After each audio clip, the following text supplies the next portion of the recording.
Hello বন্ধুরা, এর আগের দিন আমরা জাভাস্ক্রিপ্টের ইন্ট্রোডাকশন নিয়ে আলোচনা করছিলাম। তো আজকের ভিডিওতে আমরা সিনট্যাক্স নিয়ে কিছু আলোচনা করব। চলো দেখা যাক, ভিডিওটি ফলো করতে থাকো শেষ পর্যন্ত। তোমরা তোমাদের ভিএস কোড করবে, ওপেন করে একটা ফোল্ডার বানাবে। ফোল্ডারের নাম জাভাস্ক্রিপ্টে দাও। জাভাস্ক্রিপ্ট শিখছি যেহেতু, জাভাস্ক্রিপ্টের পরে ওখানে একটা ফাইল বানাবে ওই ফোল্ডারের ভেতরে। তার নাম দেবে ইন্ডেক্স বা এবিসি, যাই নাম দিতে পারে। ফার্স্ট এইচটিএমএল দিয়ে দেখা যাক।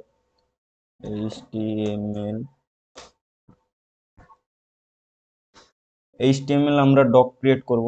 এইচটিএমএল 5 এইচটিএমএল 5 বলে ডক ক্রিয়েট করলাম, দিয়ে এন্টার মারলাম। Documentation create. আপনাকে খেয়াল রাখতে হবে সবসময় বডি ট্যাগ ওপেন আর ক্লোজিং এর উপরে সবসময় আপনাকে স্ক্রিপ্ট ট্যাগটা ইউজ করতে হবে। স্ক্রিপ্ট ট্যাগ ইউজ করতে পারে। এবার জাভাস্ক্রিপ্ট আমরা কত রকম ভাবে রান করে দেখতে পারি।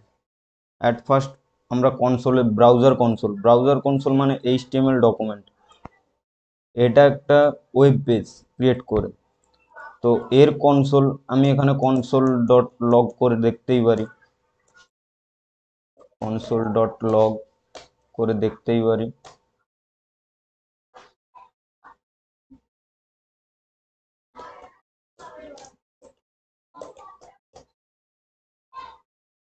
দেখো যে গো লাইভ, ইনস্পেক্ট, কনসোল, ভোলা কোডিং চলে এসছে।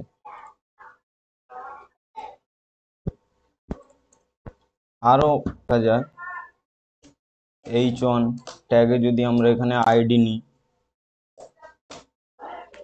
নিলাম হ্যালো, এই আইডিকে আমরা এখান দিয়ে পাস করতে পারি।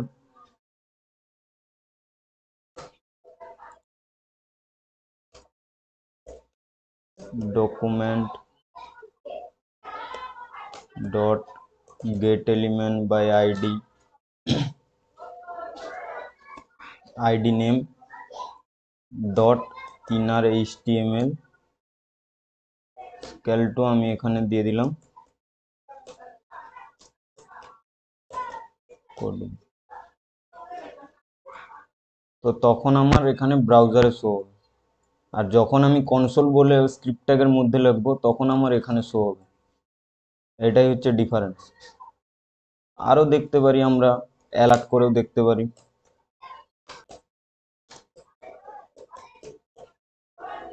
যখনই আমরা ব্রাউজার ওপেন করব তখনই আমার অ্যালার্টে এটা শো করবে। তো এখানে ডিফারেন্স হচ্ছে এই স্ক্রিপ্ট ট্যাগ।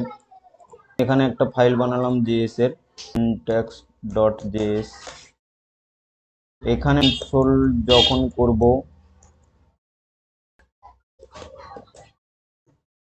এর সিনট্যাক্স, এই কনসোল আর এইচটিএমএল এর এই কনসোল কিন্তু অনেক ডিফারেন্স। ভিডিওটি শেষ পর্যন্ত দেখতে থাকুন, ভালো লাগবে অবশ্যই। এই কনসোল আর এই কনসোল কিন্তু দুটোর মধ্যে তফাৎ আছে। এবার এটা বুঝতে পারবেন আপনি যখন এর পরে ব্যাকএন্ডে কাজ করবেন। তখন এই এই জেএস ফাইলটাকে যখন আমি এইচটিএমএল এ লিঙ্ক করাবো, লিঙ্ক হবে এসআরসি দিয়ে, স্ক্রিপ্ট ট্যাগ লিঙ্ক হয় এসআরসি দিয়ে, তখন কিন্তু আমার এই কনসোল আর শো করাবে না। এই কনসোল আমি দিয়ে দিলাম এইচটিএমএল।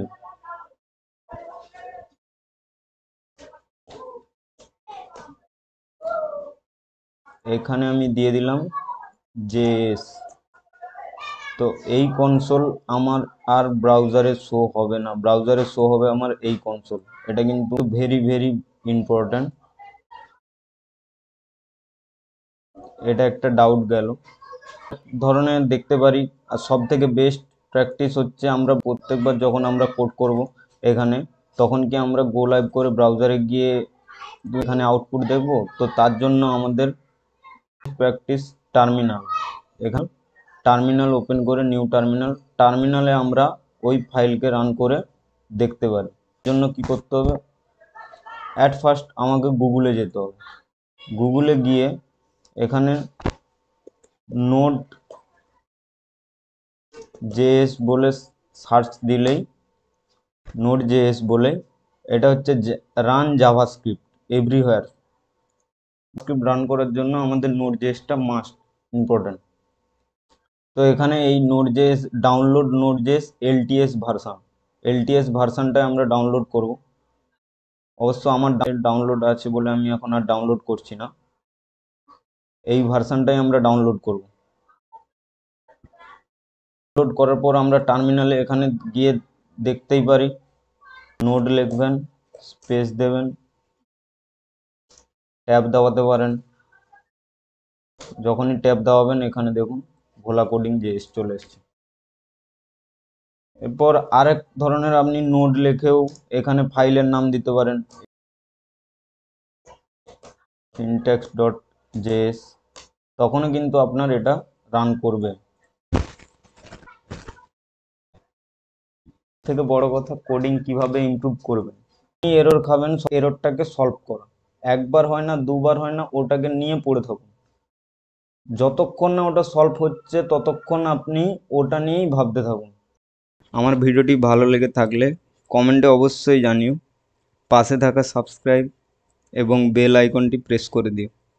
আজকে ভিডিওটা এইটুকু, নেক্সট ভিডিওতে দেখা হচ্ছে।